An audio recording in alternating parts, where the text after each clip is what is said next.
নমস্কার বন্ধুরা, স্বাগত আমাদের চ্যানেলে। আজকে আমি আপনাদের রায়বাড়ির জাগ্রত বাসন্তী পুজোর অলৌকিক কাহিনী সেই বিষয়ে তথ্যাবলী প্রদান করব।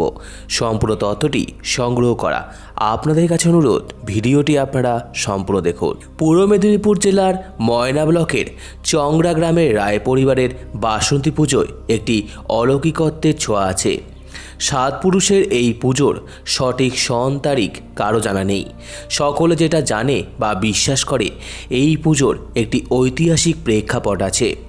কোনো এক সময় ময়নার বাহুবলীন্দ্র রাজা পরিবারের দাসী ফুলমণির সঙ্গে রায় পরিবারের বিবাহ সম্বন্ধে আবদ্ধ হন।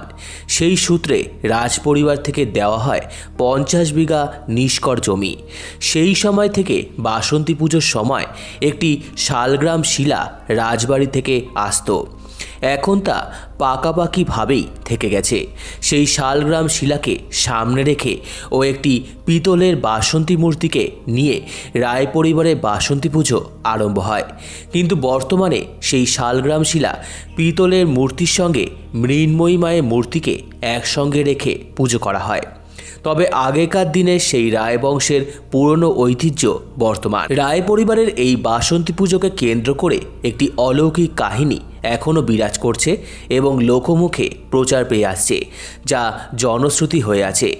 রায় পরিবারের বংশধর তপন রায়, চিত্তরঞ্জন রায়, সোমনাথ রায় জানালেন, বাসন্তী পুজো শুরুর 15 দিন আগে থেকে রায় পরিবারের প্রতিষ্ঠিত 2টি পুকুরের মধ্যে যে কোনো একটি থেকে হঠাৎই ঘট ভাঁড় ভাসতে দেখা যায় এবং সেই ভাঁড় অর্ধডুবন্ত অবস্থায় পুকুরের চারপাশে ঘুরতে থাকে, যা থেকে বাসন্তী মায়ের আগমনী বার্তা জানান দেয়। কোনো এক সময় মায়ের মূর্তির মাটির লেপনের সময় এই ঘট ভাঁড়কে ভাসতে দেখা যায়। সবাই এই ঘটনার প্রত্যক্ষদর্শী হতে পারে না। এইভাবেই রায় পরিবারের বাসন্তী মায়ের পুজো চলে আসছে। তো আমার এই ভিডিওটি ভালো লেগে থাকলে অবশ্যই লাইক করুন, আমাদের চ্যানেলকে সাবস্ক্রাইব করুন, ভিডিওটি শেয়ার করুন, কমেন্ট করুন এবং ধন্যবাদ।